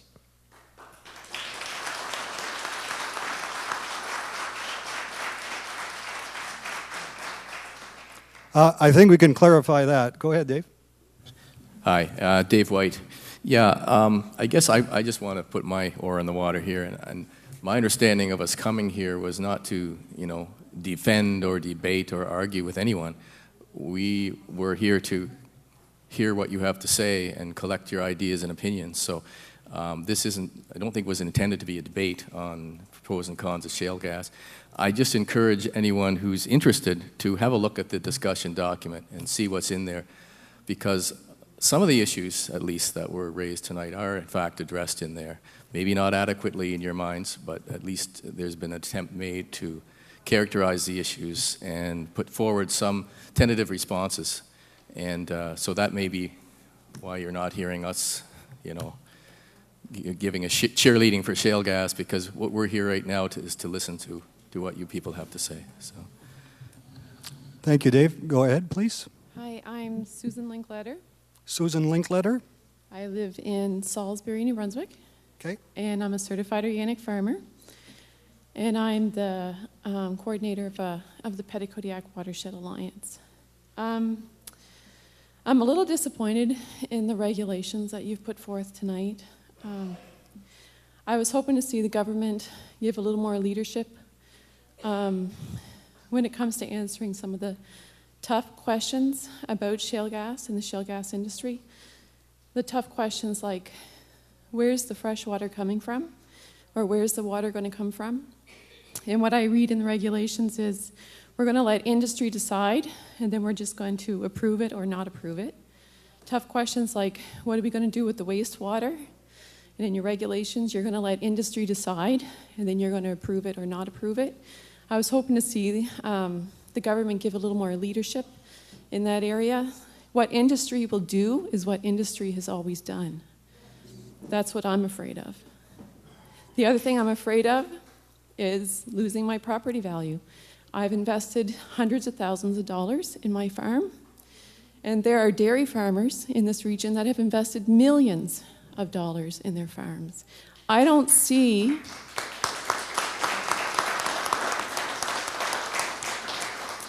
at a 0.5% royalty rate how they will ever recoup that investment if they can't someday sell their farms. And Mr. LaPierre, you're the chair of sustainable development, or you have been. It makes me wonder what your definition of sustainable development is if you support this industry. Because my definition of sustainable development balances the environmental problems and the social problems with any economic opportunity. And I don't see a balance in the shale gas industries with the environment or the social disparity that's going to be created in New Brunswick when we impoverish rural New Brunswick. Urban New Brunswick or municipalities get to protect their property values and they get to protect their freshwater resources. We don't. We can't do that. We're left helpless. It's up to industry and it's up to government to protect us, and I don't see that happening. I think we should probably comment on a few of the things that you've mentioned. We're going to start out with the water hierarchy and the fact that companies are not given free rein to use what type of water they use. And then Mr. LaPierre, I think you might have missed his opening remarks. Did you arrive a bit late? Yes. Okay. Because Mr. LaPierre, at the beginning, maybe he'll repeat that after we talk about wastewater, because I think it's important to this discussion. Annie? So the question about where will the water come from, we didn't go into a lot of detail in the presentation today. We just wanted to give you an overview and direct you to the parts of the document where the details are located. But as you'll note in the document, the water sourcing issue, we've developed a hierarchy to say the steps that they have to go through, the different water supplies that they should go through before we would permit them to use potable drinking water, for example, or groundwater supplies. Through that process, through the phased DIA process, they'd have to defend why they would not be able to use one of the preferred sources and work their way down. Our preferred source of water is the recycled reuse of the flowback water, so treating the water that comes back up to surface to a level where they can reuse it in subsequent fracs, because it would use the least amount of water and it's the most conservative use of water. So that is our absolutely government's preferred source. As well, they can use ocean water, so seawater is absolutely on the table as an option. Another model that we've seen in other jurisdictions is the use of collection of runoff, so rainwater in artificial ponds that would be created on properties where landowners would be agreeable to creating those artificial ponds or lakes, which they could then put centrally and use temporary pipelines for fresh water to supply the operations in the area. So that is an option, and given the amount of precipitation that we have in the province, that would be sustainable, and it would not overexert our water budget in the province. We've looked at that. So regardless of the various methods that are available through the EIA process, they would have to register the project and gain approval from government for whichever source it was. The requirement for planning that we do have on the slide is about companies would have to develop water source or water management plans. So a yearly plan that would detail how they're going to use their approved sources, and it also has the requirement, would have the requirement for contingency planning. So say there was a drought, or they were using recycled water, and the recycling facility, there was a malfunction, and so it's down and it's not operating for a few days. They have to have contingency planning. So what are they going to do? Are they stopping operations, or do they have a backup water supply that is also approved? So these are the types of things that we would be requiring of industry in terms of water sourcing as we move forward. There's also the requirement for a water strategy for shale gas development or for oil and gas development, which is a longer term project, but it's something that government has committed to, and I suspect work on that will begin later this year, and that would have to be part and parcel with a larger provincial strategy that's currently being developed as we speak. So government is thinking very strongly about this water. We recognize that it is people's biggest concern. And it's not about just about where the water is going to come from. It's about what do you do with the wastewater? How do we protect our existing water supplies? And that is absolutely my number one concern. So when it comes to, I'm talking a lot here, sorry, let me catch my breath. When it comes to the wastewater treatment, and really it's not just about wastewater treatment, but it's waste management on the whole, we need to be able to account for all of it and make sure that it's being treated appropriately. In New Brunswick, we, as government has stated before, do not permit deep well injection. There's a number of reasons for that, but one of them is also that government is opposed to it, and also the geology, what we've seen so far would not enable it. A similar situation takes place in Pennsylvania where they can't deep well inject either. And we really feel that the best way of managing the waste is recycling it and reusing it. So currently all the water is stored in enclosed tanks. So there are other jurisdictions where there have been groundwater contamination events that resulted from the storage of flowback in open pits that were not constructed properly. So just open to the atmosphere for wildlife and whatnot to come in. That is not permitted in New Brunswick today, and it will not be permitted in New Brunswick as we move forward. We're very clear on that in the document. So everything has to come in enclosed tanks with secondary containment. So that means similar to, say, your oil tank. You have to have a secondary containment around it so that if there is a spill of the tank, that it is contained and is not allowed to go into the environment. And also that all waste would have to be treated at approved facilities. So currently, industry does have to send its waste to an approved facility, and the closest one is currently in DeBert, Nova Scotia. If the industry takes off, if there is an economic resource, then the industry will have, and government will have to look to the development of more localized wastewater and dedicated wastewater treatment facilities. Sorry, I'm stealing the mic for Annie here. I just wanted to follow up on one other point, and then I'll yield the floor back because you're not here to listen to us. But the speaker talked about government showing leadership. You know, that's bang on. I mean, sitting back and letting industry propose things is not always the best approach. We have made some approaches to that in our document in terms of, for instance, wastewater treatment and disposal. We're recommending that government should come forward, if there's an industry in the future, and we don't know that for sure, it's government that should come forward with recommending the technologies and even potentially the locations of these things. But it's fair to say in the short run, if there's one or two wells, you know, there may not be a centralized facility. It may be recycling on site as they're doing in other jurisdictions. But we do feel that government should definitely show leadership in terms of the technologies that are used and the locations and things such as that. And that is reflected in our recommendations. And lastly, I'd like Dr. LaPierre.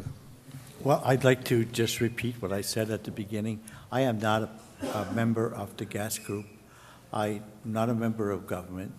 I was asked by the government to sit and listen to the meetings as an independent observer and to report back to government the concerns and issues that the people have brought forth.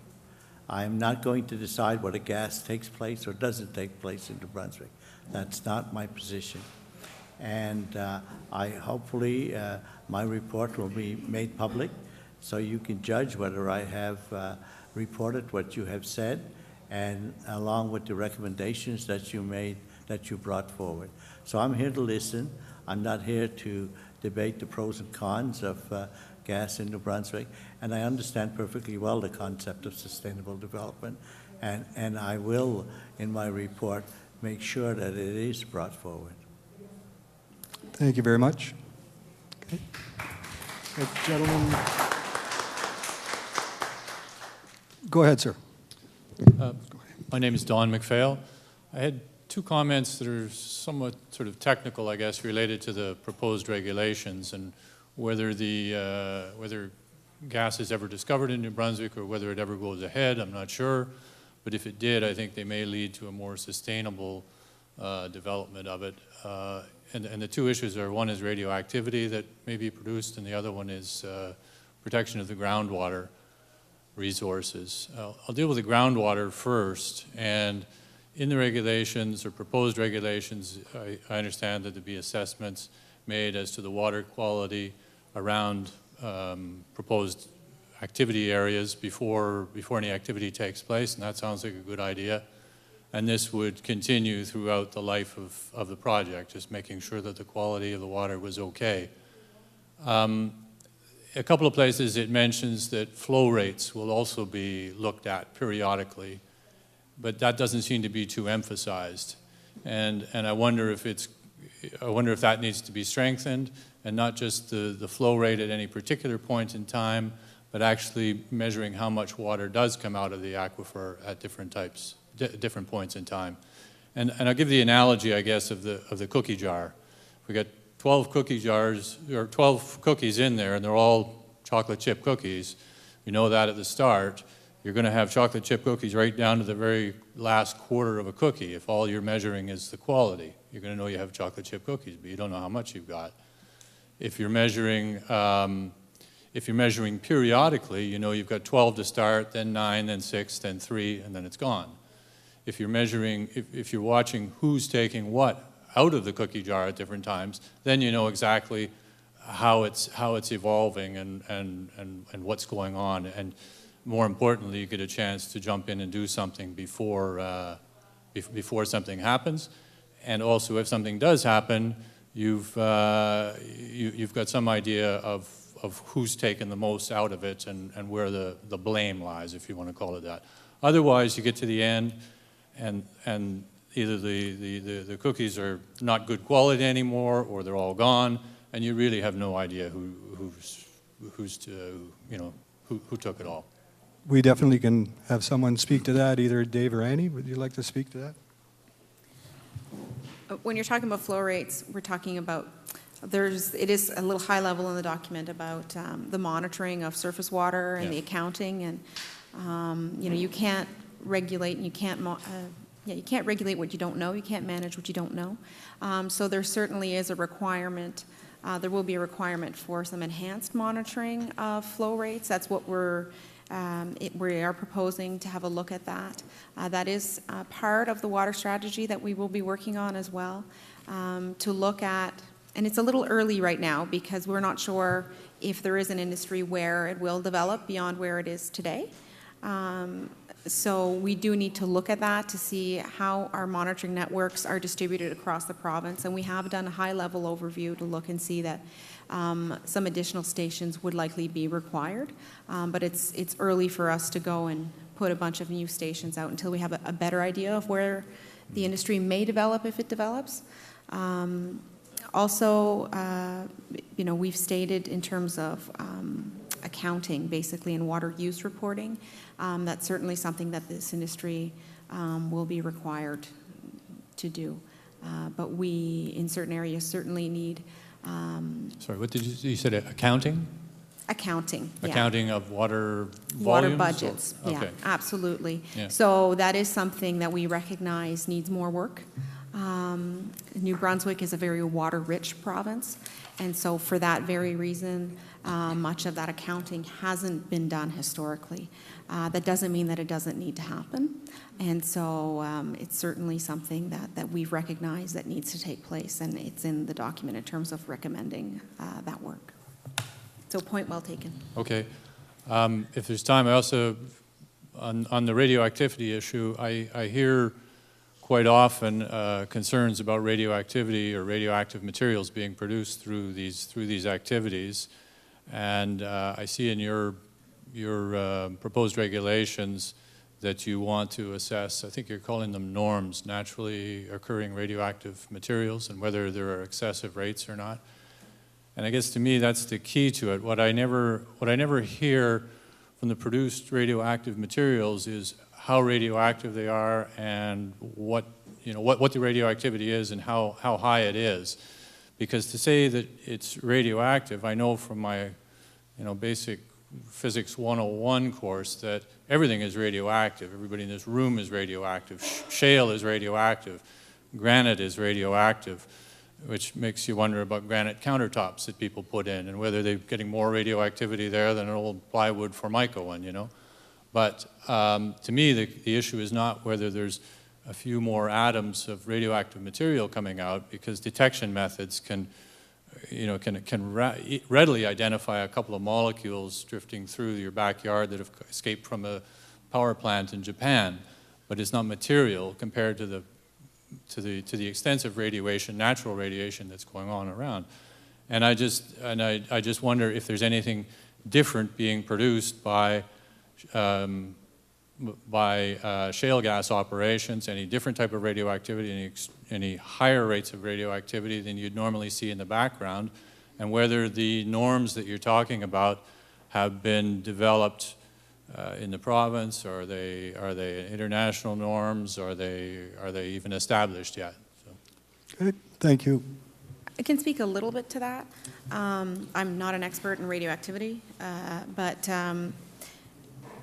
what our understanding is, and Craig, you can correct me if I'm wrong, is that the shales that we found to date in New-Brunswick have been deposited in a more lacustrine, so a freshwater environment, versus a marine environment.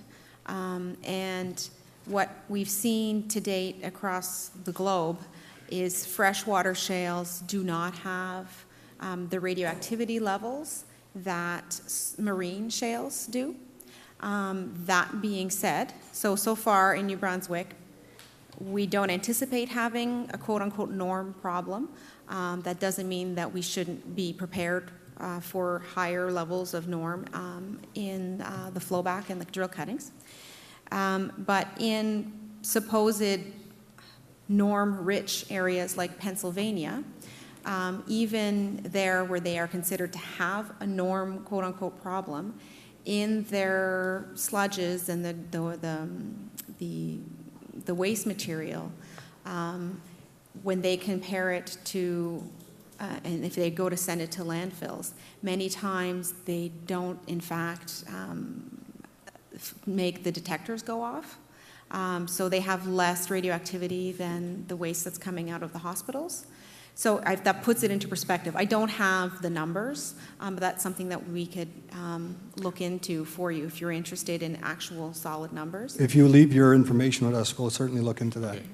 All right, that's good for now. Thank you. Thank you very much.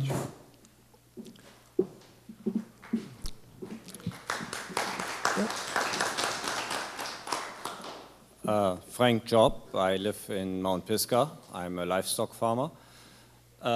What I missed here today, if we have more development in national gas, besides all the regulation, we will have a failure. There will be a catastrophe, is maybe said too much, but there will be a breach. No regulation can prevent that. How are the people who are affected with that will be dealt with if they are impacted by a breach or failure of a well or lose their well water?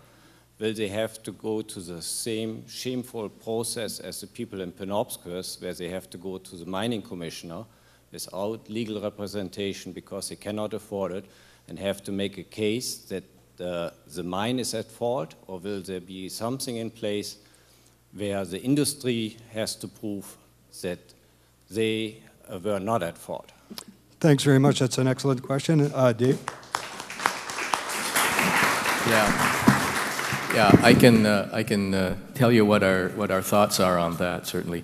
And it's something that actually we got the idea from other jurisdictions and also from Penobscot as well. I'm trying to characterize it as it's a water supply replacement protocol is what we're calling it. And what the issue was in the States and I guess in other various jurisdictions there is the cost of a landowner taking a company to court to prove that their water well was affected. They would have to hire a lawyer, they would have to take the samples, they would have to prove to a court of law, and then if the gas company, was convicted or whatever, then they'd have it replaced. But what we're proposing is I characterize it as call it a responsibility that will be assigned to the gas company regardless of that process won't be required. What we'll have the baseline, before they do any drilling, we'll have a baseline water well information, we'll have the quality analyzed. If there's a change in quality, within a certain radius of a gas well, then the gas company will have to fix it. If they don't, there's a performance bond. In other words, we'll have cash in our pockets that they'll have to have provided in order to get the permit. So if they choose not to respond, then the government already would have the cash to do that. So that's the principle that we've incorporated in there. I think you have a follow-up. Yeah, I need roughly 15,000 liters of water at the present time. I'm farming for 29 years so far on this place. I never had an issue with water. So how are you going to provide me with water tonight or tomorrow morning? And how are you going to make up with if I lose my business? Because if I don't have livestock to add value, I lose my business income, my value, my property is devalued. How are you going to deal with that? I don't want to go through a process like the people do in Penobscot and try to prove that. I need to make a living. I need cash tomorrow because my milk check is not coming in anymore. I agree with you, buddy. And that's exactly why we're here. That's exactly why we're here, so we can get those types of comments that say, look, it's not just my water, my whole livelihood in your case, and that's what Dr. LaPierre is here to listen to and to report on. Yep, sir. For a minute. Yes, go ahead. My name is Lloyd Branscombe. I am from the Cornhill Residents Association. You know, we heard about shale gas for the first time almost 2 years, it'll be 2 years this fall. And leases were given out to the province. We didn't know anything about. I think the government would have went ahead and done whatever they wanted to do with shale gas if we didn't form some groups to let them know how we felt. Because the biggest issue is water. Water, we need water to live. Without water, we don't live. Contaminated, we may have all the water we want, but if it's contaminated, it'll kill us. And so we got together one night in our little community hall. We met with industry, and they told us what they were going to do. And we said, you are you? So we said, let's form other groups. And we got together, and we said, well, if you're going to do this, we'd like to see more regulations, because nothing was in place. Right now, what I can hear from the panel is that you're going to do a lot of experimenting.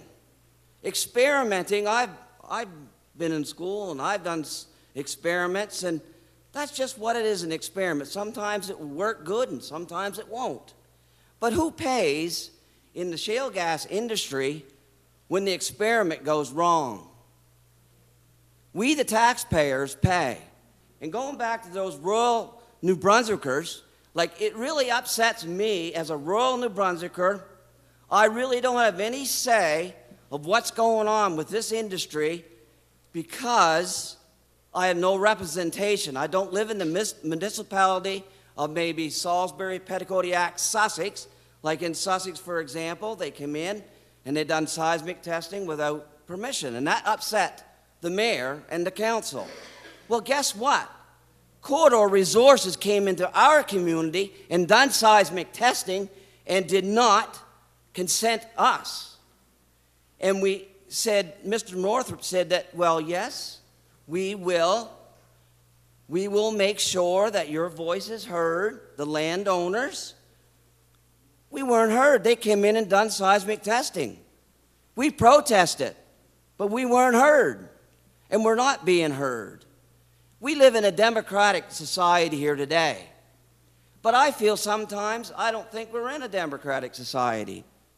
We're being told what you as government will do until we as a group got together and made this. This is where this panel has now come from, because we were the grassroots people who developed groups and said, listen, we need to look at this. This is our water. Going to water, I took a little drive just the other day, Sunday afternoon. Yes, it was. They were building, they took 5 square miles above the Turtle Creek Reservoir.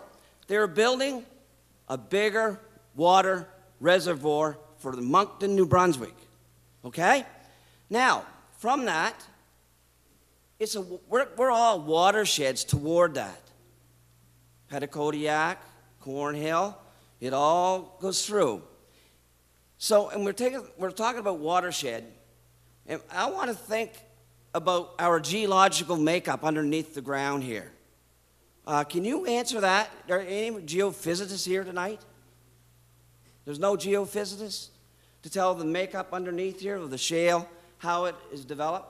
Well, my neighbor and I, my neighbor is York Von Waldo, great neighbor, and we're concerned about the shale. He says, I dug out back and that shale kind of stirred up the water, which it will do.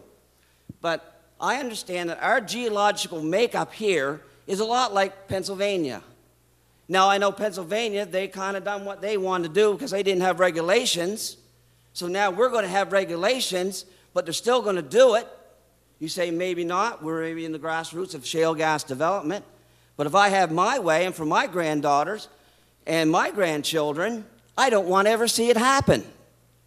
I don't, because I don't think the environmental effects and the health effects will outweigh the economical effects, because this money is being pumped out of our province and going into the maritime pipeline.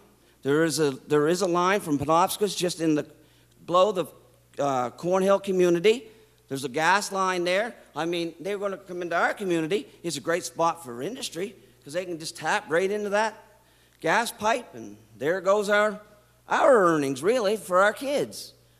That's what really upsets me as a royal citizen, is that they're taking this development and shipping it out to New England states, wherever, and we are not going to really reap the benefits of the economical part of it. And that upsets me, between the economical benefit as a royal New Brunswicker who doesn't have a really say what's going on, we have no representation, and then the water effect. Because we need good water. Because I said, I was on YouTube, I have the best water, I think, in the world. Some people said in our community they don't have good water. I says, well, maybe not, but guess what? I have real good water, and I enjoy drinking my water. My water is safe. My son has just set up a new place to live next door to me, and we had to set up the water because they said, well, we got no water. I said, that's right. Without water, man, it's not very easy to do your laundry. And talking about water, and with our community group of Cornhill, we got on board with Penobscot because it really upset me of what was taking place in their lives. They lost their water, they lost their quality of life, they lost their way of living, and their real estate value. And that's another whole issue, is real estate value. Because I do have a nice set of property where I live. I've worked hard for what I've developed. And I have real good water. And really it ticked me off the day that Corridor Resources came into our community and done seismic tests and helicopters flying around there. They got their data. They got their data, okay? And now you guys you're working on getting your data from us, how we feel about it. But you know, without the grassroots of rural New Brunswick and the communities and the groups getting together, there wouldn't have been none of this, because the government was going to do the shale gas because they had the leases all signed without people knowing, which was wrong. And that's my statement. Thank you very much.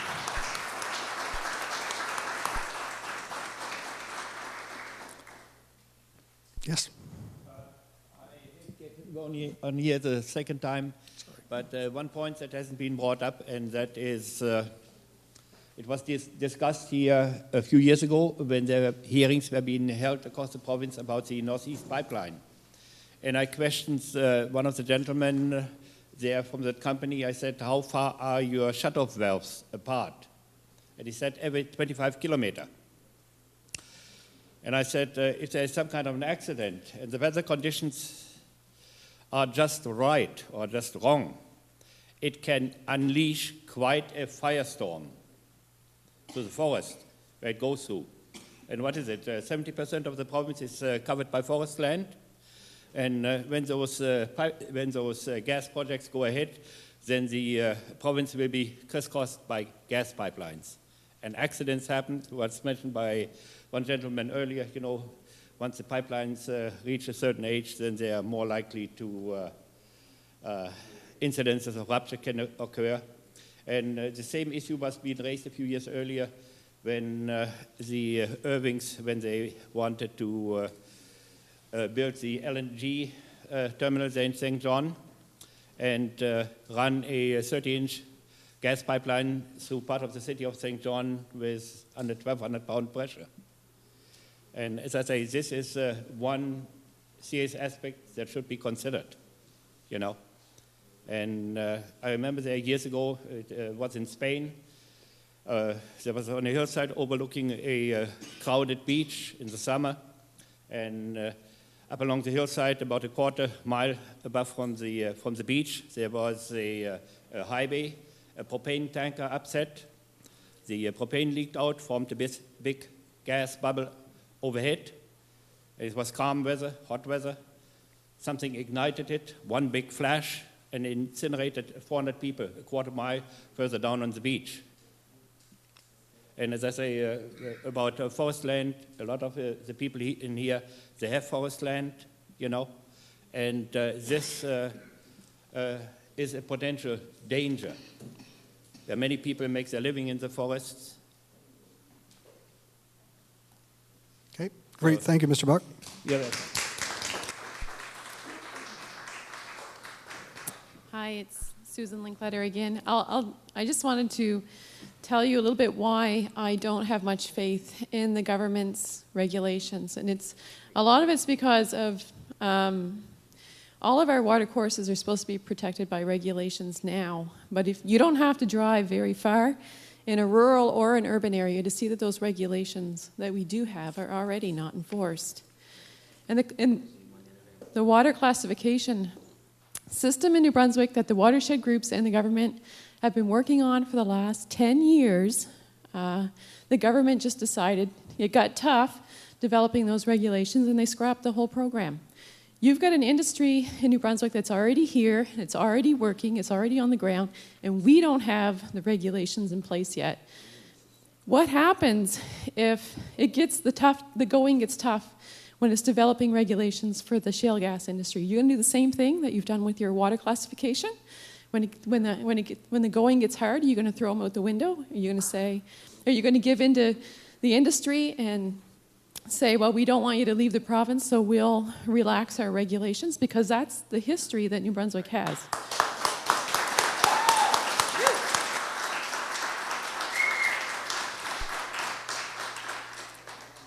This could be, you might have the last word, except for when I go to Dr. Linkletter, or Dr. Lapierre. Are you okay? Okay. We're getting close here. Jane Bradbrook from Cornhill again. First off, just as Ms. Linkletter was saying, we don't have a very strong history in New Brunswick of enforcing regulations.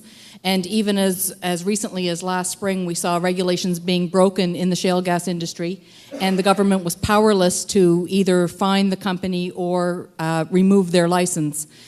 I just want to clarify, the document that we keep referring to tonight is actually a discussion paper and has not been enacted into law. Is that correct? That's correct. It is not regulation yet. So at this moment, we're in the same place we were in this time last year in terms of our regulations? Yeah, there have been, you may have heard that, and I'm the wrong person to speak, but someone else jump in, please. There were some amendments that have been made already to the geophysical regulation. Is it correct? Can you help me out here? Yes, there were amendments made to the geophysical regulation as well as the license to search, I believe, regulation as well, too. That's good to hear. I feel that if in 2 years the most progress we've made is a discussion paper, it's likely to be much longer before we have what is being advertised as the strongest regulation in the world. My other question is just on clarification. Anna, you were talking earlier about the list of priority in terms of water sourcing, and you did mention using the recycled discharge from the fracking process. The figures that we were given by the industry itself was that only 10% of what goes into the ground is actually recoverable. So while that sounds like a wonderful panacea, there's a very small amount of water that can actually be recycled. And I have to say that in a world where women are still walking miles and miles every day to carry water home for their families, the fact that potable water is even on that list is obscene.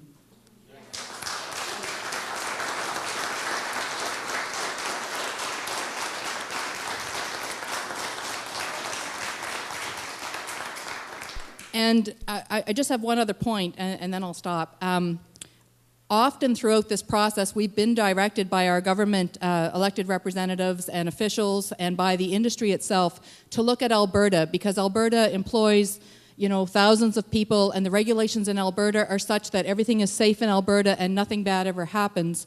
And we've seen very clearly last week in the spill that occurred that farmers were devastated.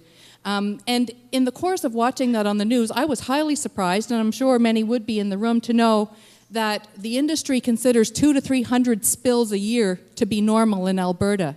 I want to tell you right now that that is not acceptable for me in New Brunswick.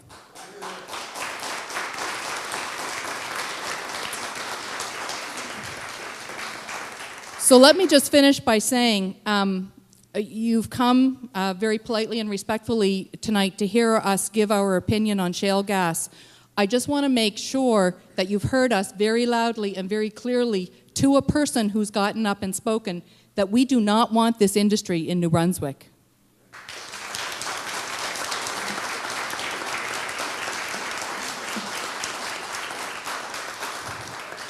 Mr. Moderator, my question is to Ms. Daigle. Ms. Daigle, you're mentioning artificial ponds, and that's filled by rainwater, affects the aquifer. Has your department done a study on how much rainwater participation can be taken out of the system? Because we fought this fight in Quispamsis some years ago, where we had very shallow regulations, and a neighboring community even had stronger ones that was not incorporated. And there's only a finite amount of rainwater, and you take millions, if not billions, of liters of water out of the percolation rate into the aquifer. Has a study been done? That's my first question. Okay. Well, we've looked at, because we're not sure where the industry is likely going to go. We have some rough ideas if it takes off.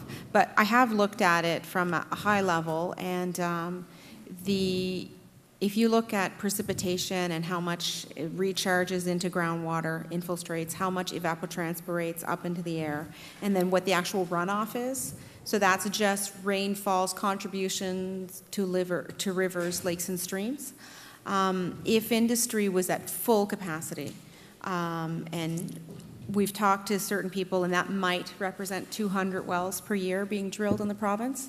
Some industry representatives had said that that's highly optimistic. That number is very high, seems high, that we maybe would be more in the order of perhaps 100 wells drilled per year in New Brunswick at full development.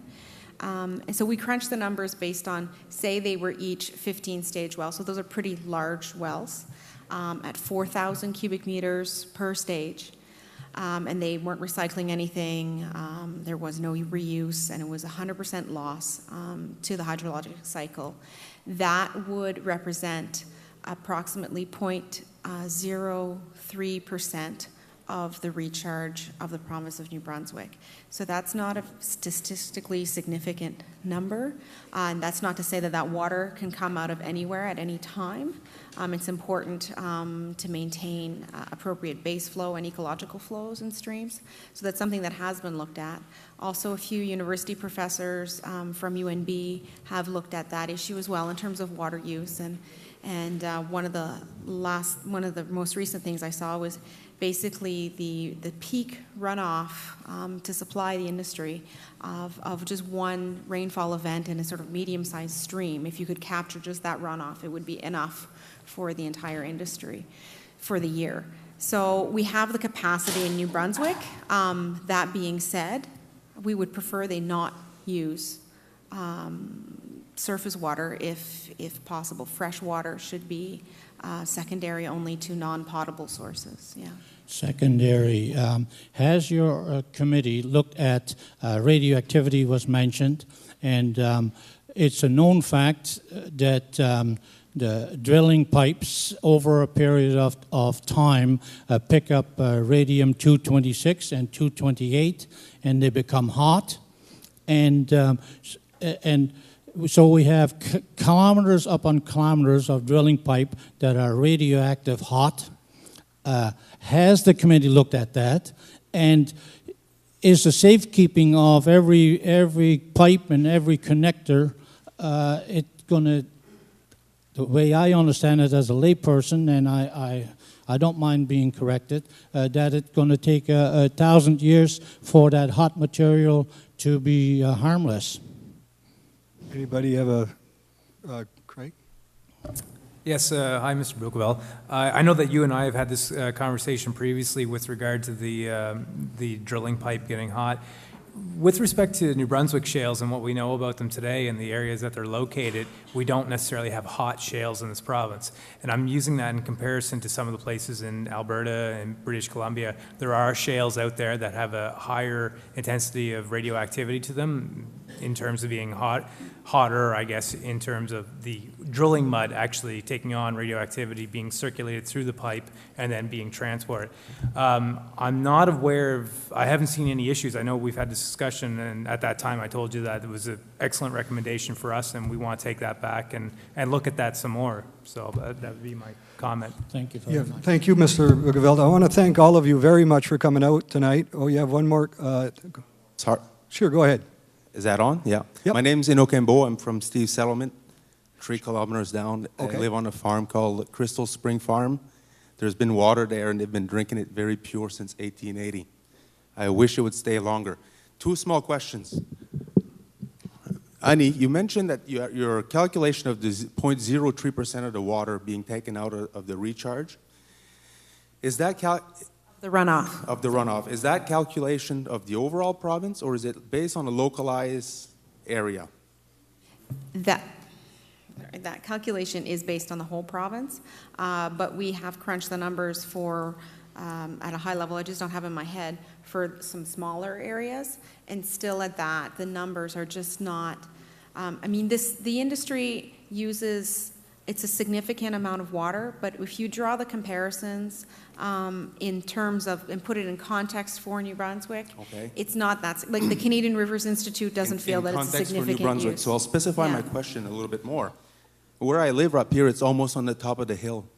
I understand that water comes from above onto the ground and filtrates to my water source.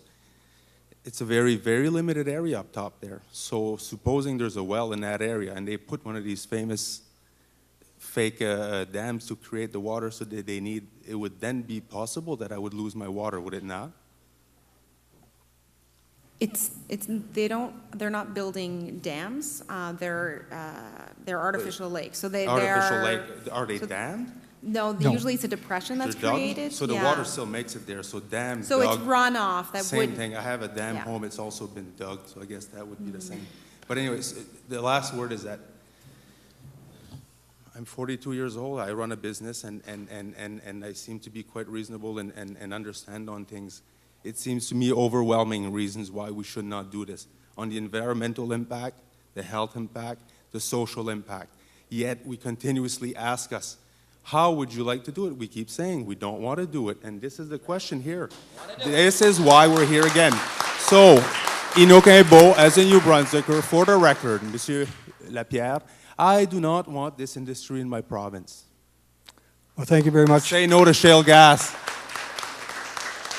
So I want to thank all of you very much for coming. It's a really nice night, and we appreciate that you took time to come and give us your comments. And Dr. Lapierre, did you have any wrap-up words? The only thing I can say is thank you very much for your very thoughtful comments. I'm sure every one of you speak from the heart. You live in a country that you enjoy, it's obvious.